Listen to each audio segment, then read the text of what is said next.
Hello. आज का topic है food chain and food web. सबसे पहले जानते हैं कि फूड चेन क्या होता है। फूड चेन एक फीडिंग रिलेशनशिप का सीक्वेंस होता है जिसमें हमें ये पता चलता है कि कौन कौन से स्पीसीज आपस में लिंक्ड हैं। ये एक तरह से कनेक्शन बताता है कि जो प्रोड्यूसर्स होते हैं, जो कंज्यूमर्स होते हैं, वो आपस में कैसे कनेक्टेड हैं। ये भी बताता है कि लिविंग थिंग्स, हर एक लिविंग थिंग अपना फूड कैसे पाता है। इसमें एनर्जी की मूवमेंट्स को भी शो किया जाता है, चाहे वो पिक्चर्स का यूज़ करके किया जा रहा हो या वर्ड्स का या एरोस का यूज़ करके किया जा रहा हो। इसमें अलग अलग लेवल्स होती हैं जिसे हम ट्रॉफिक लेवल्स भी बोलते हैं। वो लेवल्स के थ्रू एनर्जी का फ्लो भी बताया जाता है। अब बात करते हैं कि प्रोड्यूसर्स और कंज्यूमर्स होते क्या है। प्रोड्यूसर्स, जिनको हम ऑटोट्रॉफ भी बोलते हैं, ऑटो मीन्स जो सेल्फ हो, जो अपना खाना खुद बनाए, वो प्रोड्यूसर्स या ऑटोट्रॉफ्स में आता है। फॉर एग्ज़ाम्पल जैसे प्लांट्स हैं, प्लांट्स अपना खाना खुद बनाते हैं। वो सनलाइट का यूज़ करते हैं, उसमें वो कन्वर्ट करते हैं वाटर को और कार्बन डाइऑक्साइड को सनलाइट के प्रेजेंस में कन्वर्ट करते हैं ग्लूकोज में, जिससे वो अपना खाना बनाते हैं। फिर जो प्रोड्यूसर्स जो खाना बनाते हैं, वो जो हेटेरोट्रॉप्स होते हैं वो भी यूज़ करते हैं। अगर ये सोचा जाए कि ऑटोट्रॉफ्स के बिना लाइफ एग्जिस्ट करेगी तो ये पॉसिबल नहीं है, क्योंकि ऑटोट्रॉफ्स के बिना लाइफ एग्जिस्ट करेगी ही नहीं, क्योंकि फूड चेन में सबसे ज़्यादा ज़रूरी प्रोड्यूसर्स या ऑटोट्रॉफ्स ही हैं। अब बात करते हैं कंज्यूमर्स, जिनको हेटेरोट्रॉप्स भी बोला जाता है। ये वो ऑर्गेनिजम्स होते हैं जो अपना खाना खुद नहीं बनाते, जो डिपेंडेंट होते हैं प्रोड्यूसर्स पे। जो प्रोड्यूसर्स खाना बनाते हैं, हेटेरोट्रॉप्स या कंज्यूमर्स, वो उसको कंज्यूम्स करते हैं।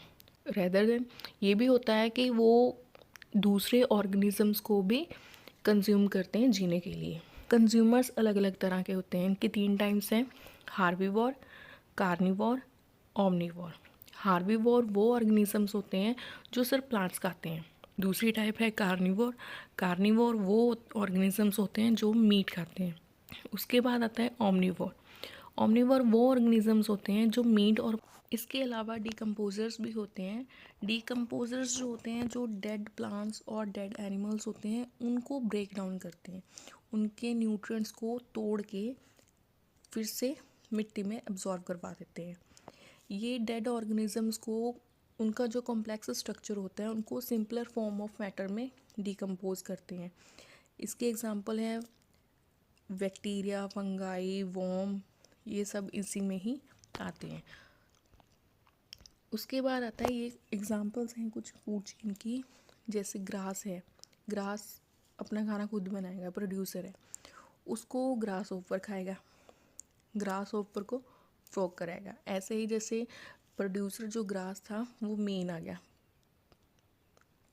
उसके बाद जो ग्रास ऊपर है वो प्लांट्स को खाता है, तो वो प्राइमरी कंज्यूमर आ गया। उसके बाद ग्रास ऊपर को फ्रॉग खाएगा तो वो सेकेंडरी लेवल पे आ जाएगा। ऐसे ही अगर हम दूसरे एग्जांपल की बात करें, जैसे ग्रास से ग्रास होपर आ गया, ग्रास होपर को माउस खा लेगा, माउस को स्नेक खा लेगा, स्नेक को ईगल खा लेगी। ऐसे ये जो है कंज्यूमर लेवल की आगे आगे बढ़ते जाते हैं। अब बात आती है कि एनर्जी कैसे ट्रांसफ़र होती है।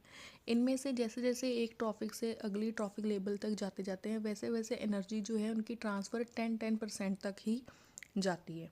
तो इसको हम 10% लो भी कहते हैं, क्योंकि एक लेवल से दूसरे लेवल पर जितनी एनर्जी जाएगी वो 10% ही जाएगी, पूरी की पूरी नहीं जाएगी।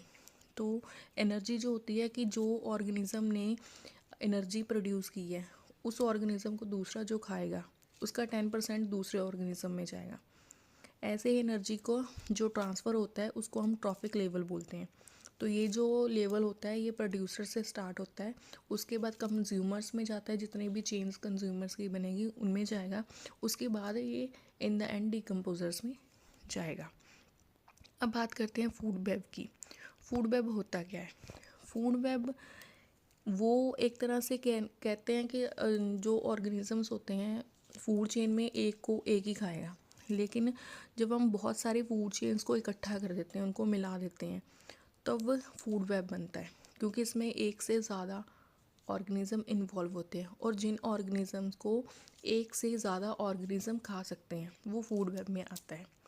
इसमें ये इंटरकनेक्ट होते हैं एक दूसरे से। इसमें भी वही बात होती है कि हम पिक्चर्स के ज़रिए, वर्ड्स के ज़रिए या एरोस के ज़रिए कनेक्ट कर सकते हैं उनको।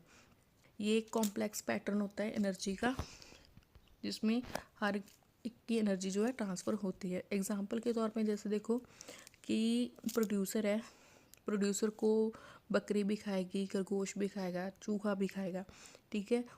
जैसे चूहा अनाज खाता है वैसे खाएगा, लेकिन उनको और भी चीज़ें खा सकते हैं। जैसे बकरी को जैकल खाएगा, जैकल को लायन खाएगा, ये डायरेक्ट लायन बकरी को भी खा सकता है। ऐसे ये फूड वेब काम करते हैं, जिसमें एक ऑर्गेनिज्म को एक से ज़्यादा ऑर्गेनिज्म खा सकते हैं।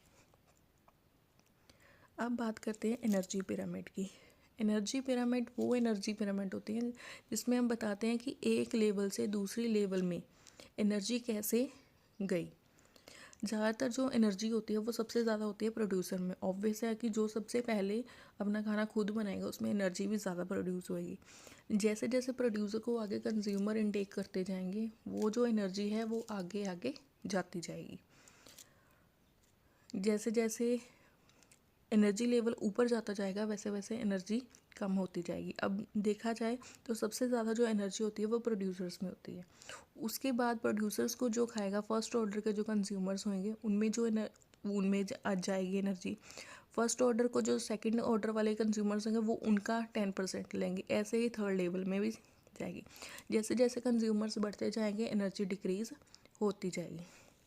सो सबसे ज़्यादा जो होती है वो ऑटोट्रॉफ्स में या प्रोड्यूसर्स में होती है। उसके बाद जैसे जैसे वो कंज्यूमर्स में जाता जाएगा वो जो एनर्जी है वो कम होती जाएगी। अब बात करते हैं बायोमास क्या होता है। बायोमास जो होता है वो एनर्जी लेवल्स में जो होती है, ट्रॉफिक लेवल्स होती हैं, उनका जो टोटल मास होता है, पूरे ऑर्गेनिक मैटर का जो टोटल मास है वो बायोमास कहलाता है। बायोमास को एक तरह से हम कह देते हैं कि ये पोटेंशियल एनर्जी की एक अनदर टर्म्स हैं कि कौन किसको खा रहा है, उसके बेस पे कितनी एनर्जी किसको जा रही है, ठीक है। तो ये ऑब्वियस है कि ये 10% जो लॉ है वो इनसफिशिएंट है, क्योंकि थोड़ा थोड़ा एनर्जी तो सब में जाएगी ना, इनडायरेक्ट वे में तो एनर्जी सब में जाएगी ना। Thank you.